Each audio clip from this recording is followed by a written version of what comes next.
Feels like home. Did you notice anything though? Well, there was no music when that thing went up. No theme song.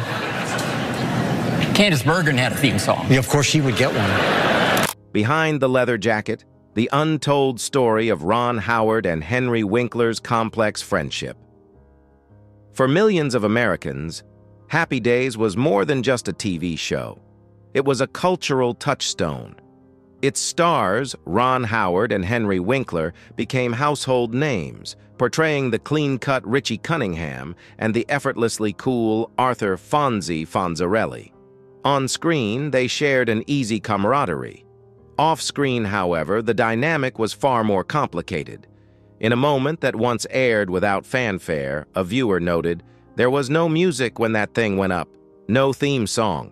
It was a small but telling detail. Even Candice Bergen had a theme. Why not them? The truth is, behind the polished smiles and laugh tracks was a brewing tension, rooted not in personal animosity, but in fame, ego, and the shifting tides of television stardom. When Happy Days first premiered, the show was clearly centered around Howard's character, but that changed quickly. Winkler's Fonzie, with his trademark leather jacket and finger-snap charisma, struck a chord with viewers. Fonz mania swept across the country, and network executives leaned hard into his breakout popularity, so much so that they briefly considered renaming the show Fonzie's Happy Days. Ron Howard later admitted the change left him feeling sidelined. He had planned to leave the series to return to college, but even before that, the growing imbalance was hard to ignore. During press tours, the spotlight was squarely on Winkler. Howard, often left in the wings, described the phenomenon as Beatlemania for Fonzie, exhilarating for the show, but personally disheartening. And yet, in a twist that speaks volumes about both men, the experience didn't destroy their friendship. It strengthened it.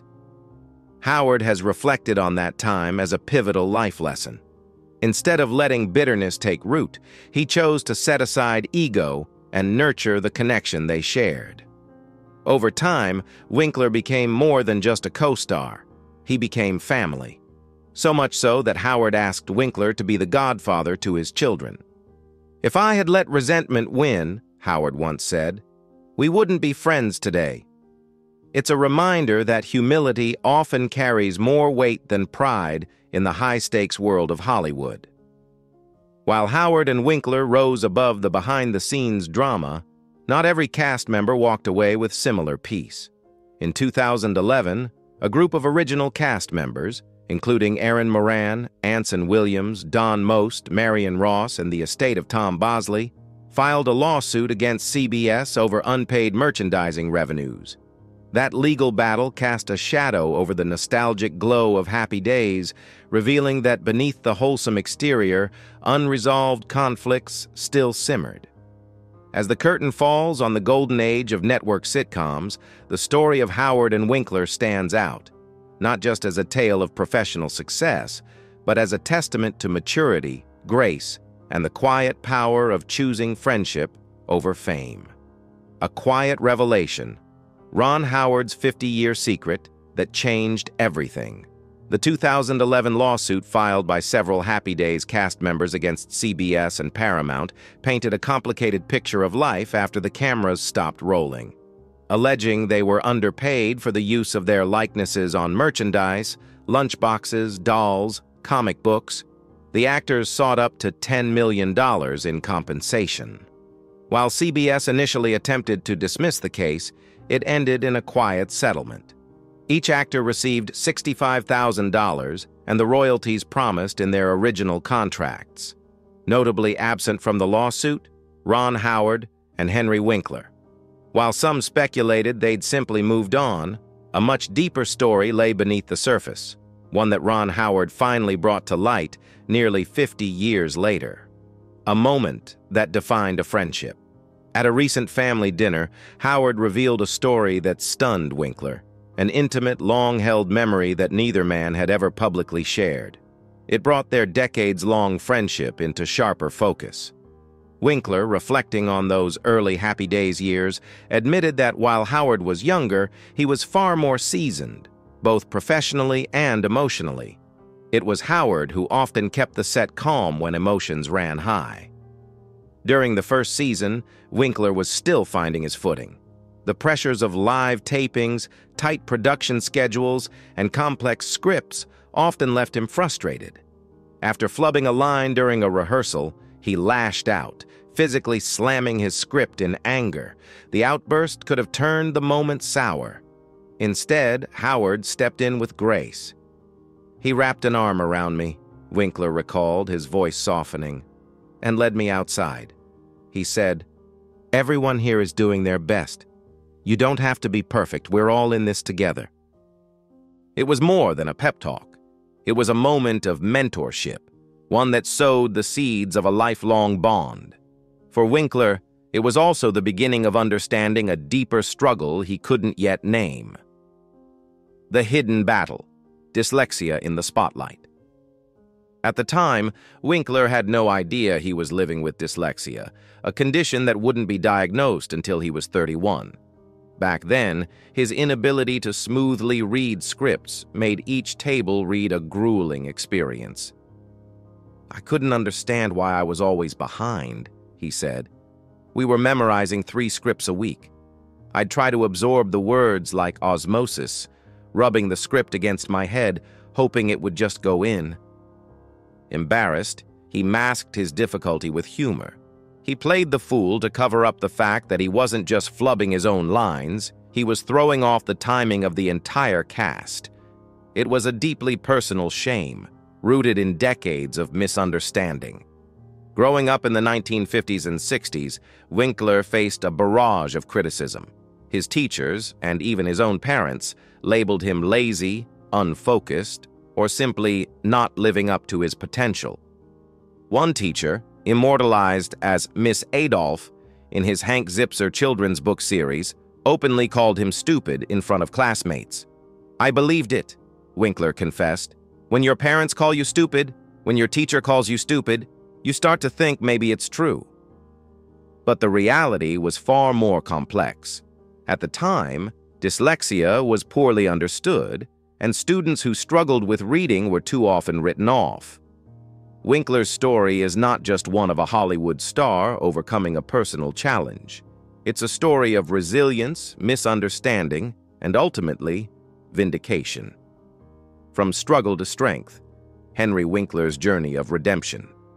For years, Henry Winkler lived in a world that demanded abilities his brain simply wasn't wired to deliver. Long before the word dyslexia entered his vocabulary, he was battling an invisible enemy, one that caused him daily humiliation in school, strained his relationship with his parents, and left deep scars that would take decades to heal. When Winkler finally received his diagnosis in adulthood, it wasn't a moment of simple relief. It was a revelation wrapped in rage. He was angry, furious in fact, furious at the punishments, the grounding, the shame inflicted by the very people who were supposed to protect him, all because they didn't understand what he couldn't explain, that he was not lazy, not stupid, but simply learning in a different way. And yet, instead of letting bitterness define him, Winkler did what few could. He turned his pain into purpose.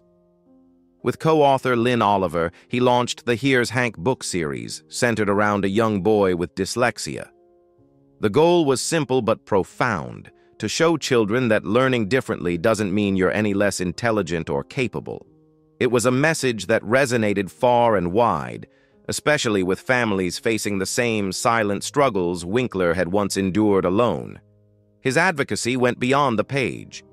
In a touching public moment, Winkler offered words of encouragement to pop star Kelly Clarkson's daughter River, who had been bullied over her reading difficulties. His message was crystal clear. How you learn has nothing to do with how brilliant you are. It was a statement forged from lived experience, and it carried the weight of someone who had survived the storm and emerged stronger. A new chapter, when their roles reversed. By the time Happy Days reached its 8th season, the dynamic between Howard and Winkler had shifted. Ron Howard, then in his 20s, had made a decision that would change the trajectory of his life. He was leaving the series to pursue directing full-time. When he broke the news to Winkler, it hit like a thunderclap. Winkler later described the moment as one of shock, devastation, and fear. For so long, Howard had been a steadying presence, a quiet compass on set.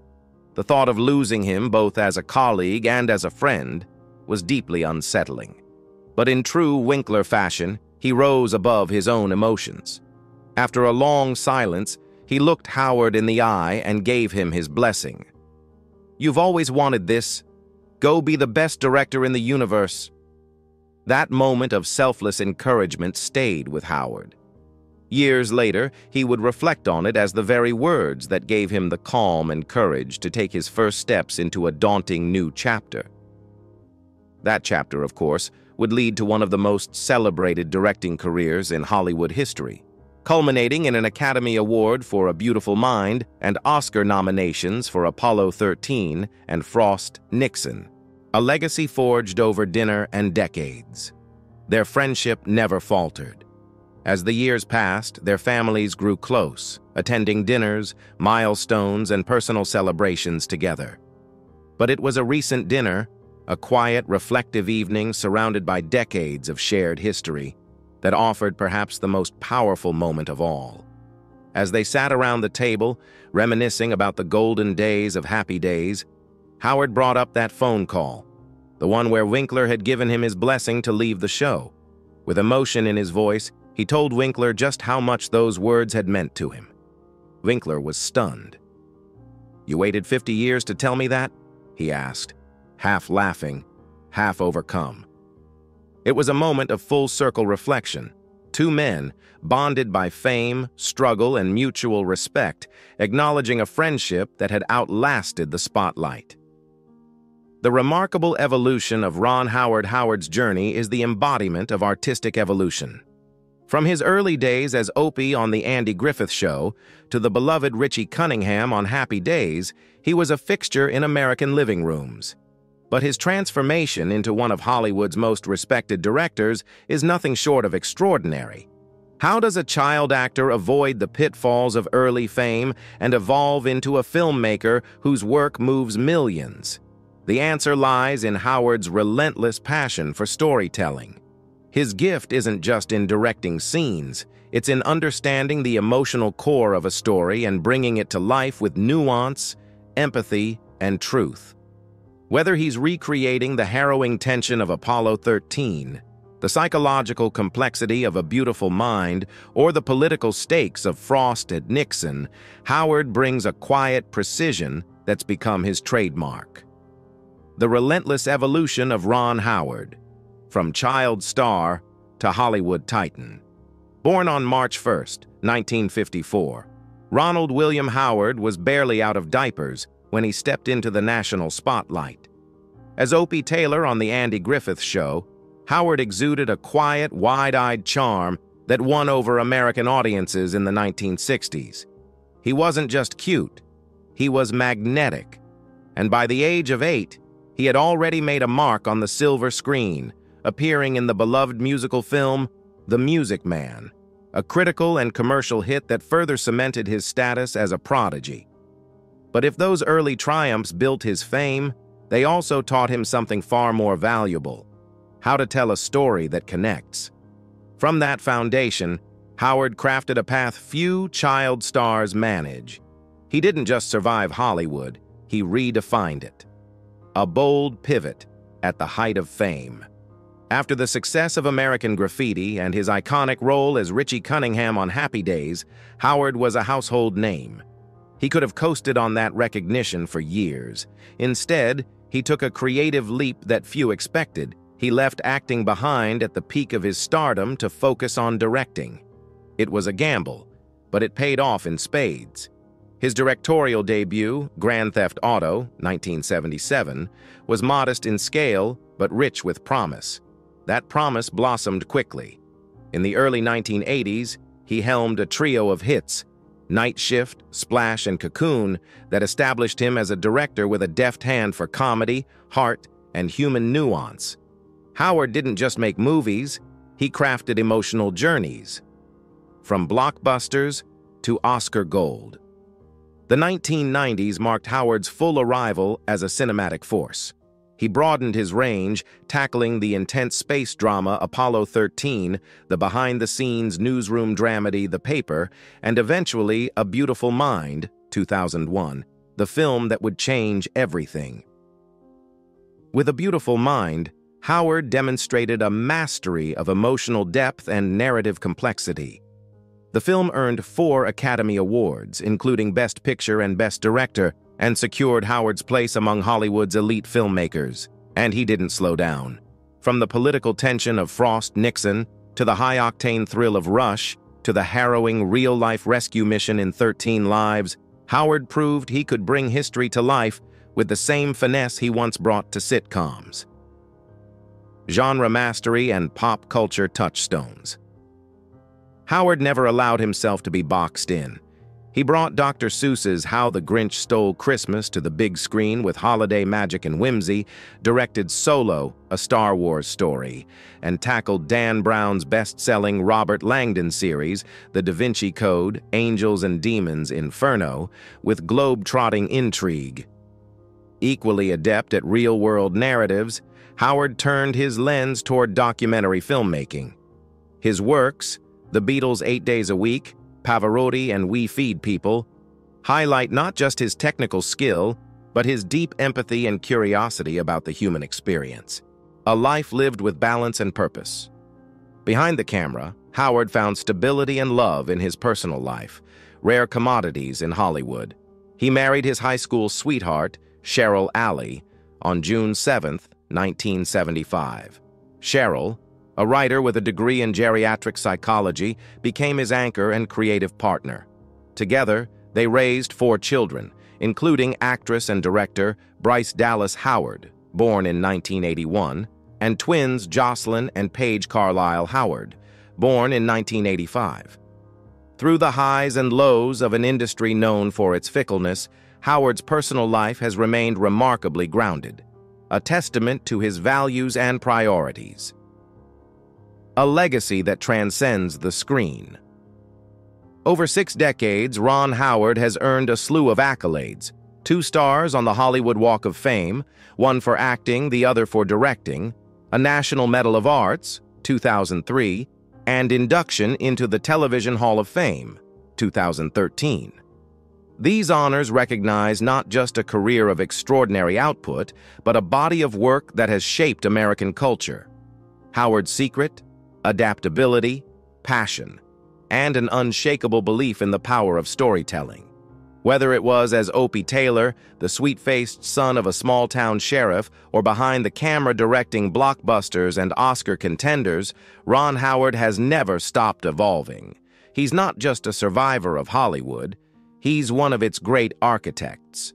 Henry Winkler, from the Fonz to the heart of Hollywood. If Ron Howard represents quiet consistency in Hollywood, then Henry Winkler embodies joyful reinvention. Winkler first etched his name into pop culture history as Arthur the Fonz Fonzarelli, the leather-jacketed greaser with a heart of gold on Happy Days. With a raised eyebrow, a confident thumbs up, and that iconic "aye," he became a symbol of cool for an entire generation. But what no one predicted back in the 1970s was that Henry Winkler's career would stretch far beyond the jukeboxes and diners of 1950s nostalgia and take on a second act even more powerful than the first. The secret to longevity, resilience, and reinvention. While many actors struggled to break free from a signature role, Winkler embraced his legacy while carving out new space for himself in Hollywood. After Happy Days, he faced years of typecasting. Scripts were limited. Directors saw only the Fonz. For a time, it looked like the role that made him famous might also limit his future. But Winkler didn't quit. He pivoted. Behind the scenes, he turned to producing, bringing powerful stories to life such as MacGyver, Dead Man's Gun, and the Emmy-nominated Who Are the D-Bolts? And Where Did They Get 19 Kids? His eye for compelling stories and heartfelt characters helped redefine what success could look like for a former sitcom star. And then came the unexpected comeback. the Emmy-winning return, a new era for the Fonz. In 2018, decades after his breakout role, Winkler stunned audiences with his performance as Gene Cousineau in HBO's Barry. Playing a washed-up acting coach caught in the chaos of a hitman-turned-actor's double life, Winkler delivered a career-best performance, equal parts tragic, hilarious, and profoundly human. That role won him his first-ever Primetime Emmy Award for Outstanding Supporting Actor in a Comedy Series. It was a long-overdue honor and a moment of sweet validation. The man once defined by cool had become a symbol of warmth and authenticity. A champion for the underdogs, Winkler's true legacy, though, may lie in how he's used his platform. Diagnosed with dyslexia at age 31, years after silently struggling to read scripts and internalizing feelings of inadequacy, he became a vocal advocate for children with learning differences. His series of children's books, Here's Hank, co-written with Lynn Oliver, follows a two men, one bond, and a story worth telling. Ron Howard and Henry Winkler may have taken different paths after Happy Days, but their bond, formed in youth, tested by fame, and reaffirmed by time, remains one of Hollywood's most enduring friendships. It's a story not just about success, but about mutual respect, vulnerability, and the power of letting go of ego. In an industry defined by fleeting fame and constant reinvention, theirs is a rare reminder that character off-screen matters just as much as performance on screen. Enough. Henry Winkler kept reinventing himself. As if that weren't enough, Winkler also returned to acting in his later years with a vigor that surprised even longtime fans. While many stars quietly fade after a single iconic role, Winkler re-emerged as one of the most beloved character actors of his generation. His role as Gene Cousineau in HBO's Barry wasn't just a comeback, it was a revelation. The complex, layered performance introduced Winkler to a new generation and earned him that long-overdue Primetime Emmy Award in 2018. Beyond the spotlight, the human behind the fame. What makes Henry Winkler truly remarkable isn't just his versatility, it's his humanity. For someone who once felt invisible in his own home, Winkler has spent the second half of his life making others feel seen. He's visited classrooms, spoken at schools, and inspired thousands of children with learning differences to believe in themselves. His openness about his own struggles, once sources of shame, have now become tools for empowerment. He's also published multiple memoirs, including I've Never Met an Idiot on the River, and the more recent Being Henry, The Fonz, and Beyond, in which he reflects on fame, family, mental health, and aging with candor and grace. A legacy bigger than fame. Winkler's accolades now stretch across multiple disciplines, from 2 Golden Globe wins to an Emmy, from best-selling books to Lifetime Achievement Awards.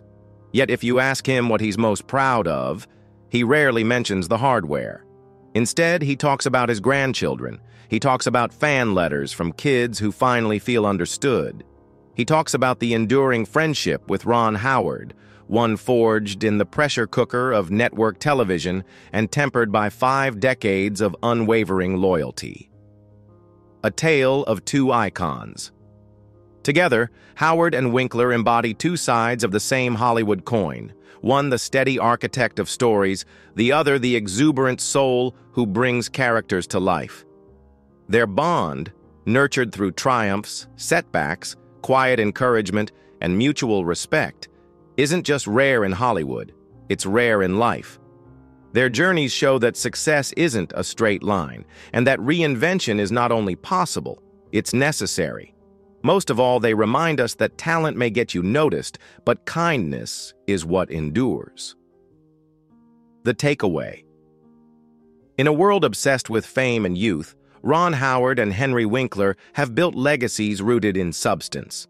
Their lives are proof that it's not just about the roles you play or the awards you win, but about the relationships you nurture, the battles you quietly overcome, and the people you inspire along the way. They started as Richie and the Fonz. Now they stand as legends, with stories that keep on giving. So what's his advice to his younger self? He would tell that nervous, eager young man, burdened by dyslexia, drowning in self-doubt, and constantly seeking approval, "You are enough, just the way you are."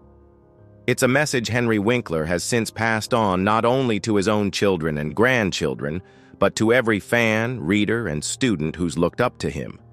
He understands now that the very things that once made him feel less than, his learning disability, his sensitivity, his struggles, were actually the foundation of his greatest strengths: empathy, perseverance, and authenticity. From Fonz to Foundation. While the leather jacket and signature thumbs up made him a household name, it's his willingness to take off the jacket and reveal the man underneath that has made Winkler an enduring figure in pop culture. He took the pain of being typecast, of being underestimated, and used it as fuel, not to prove the world wrong, but to prove to himself that he was capable of more. Today, Henry Winkler is not just a beloved actor, producer, and author. He is a symbol of grace in the face of adversity. His Emmy win for Barry was not just a professional triumph. It was a full-circle moment for a man who, for too long, carried the weight of doubt. An artist reborn. What's truly remarkable is that Henry Winkler didn't just survive Hollywood, he evolved with it. At an age when most actors are winding down, he's hitting new creative peaks. Whether it's delivering comedic gold, mentoring young talents, or advocating for dyslexia awareness, Winkler remains relevant, vital, and deeply loved. And he's done it all without cynicism, without ego, without losing that signature warmth that made the Fonz cool. Not because he wore a jacket, but because he had heart. The legacy. So, what is Henry Winkler's legacy? It's not just Happy Days, or Barry, or MacGyver, or the Hank Zipser books. It's the thousands of lives he's touched by simply being open, about failure, about fear, about finding his way. It's the kid who finally understands that having trouble in school doesn't mean they're stupid. It's the adult who rediscovers themselves in a later chapter of life and realizes it's not too late. In a world obsessed with reinvention, Henry Winkler has shown us what true evolution looks like. Not in chasing trends, but in returning to your core and embracing it fully. And that's real cool. The Waterboy set, yes, a literal can of authentic air captured during filming, still sealed after all these years. Henry Winkler laughed as he showed it off during an interview, marveling at the absurdity and sentimentality of the keepsake. "I have no idea why I kept it," he said with a grin. "But in this business, you learn to cherish the weird, the wonderful, and the downright ridiculous.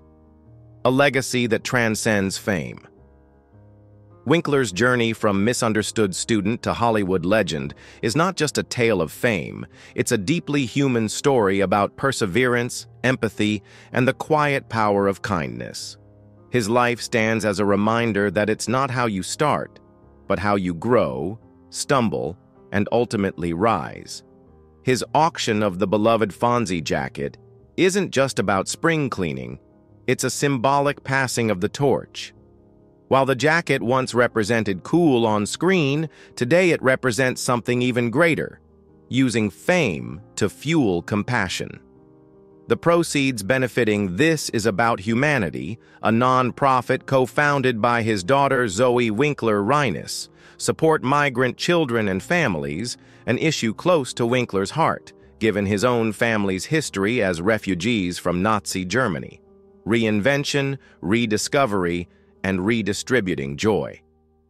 As Winkler reflects on his life now, settled, loved, and creatively fulfilled, he doesn't see himself as having overcome challenges. Instead, he sees a man who grew through them. He's built a career not just on talent, but on relatability.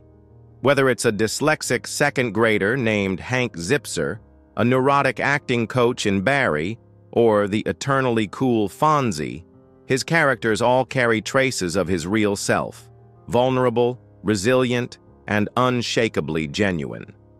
Today, Henry Winkler remains one of the rare figures in Hollywood whose name instantly brings a smile, not because of controversy or spectacle, but because of consistency, because of heart.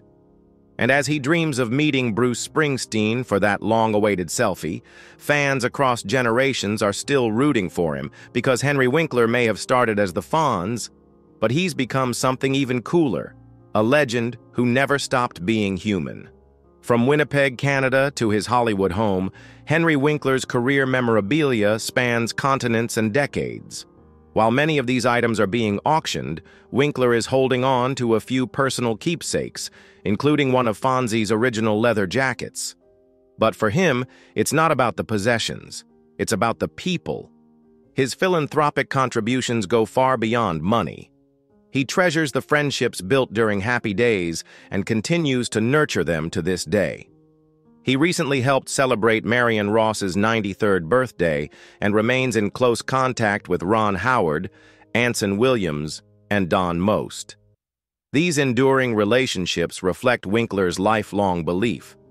Personal connections matter more than fame, more than awards, more than anything else.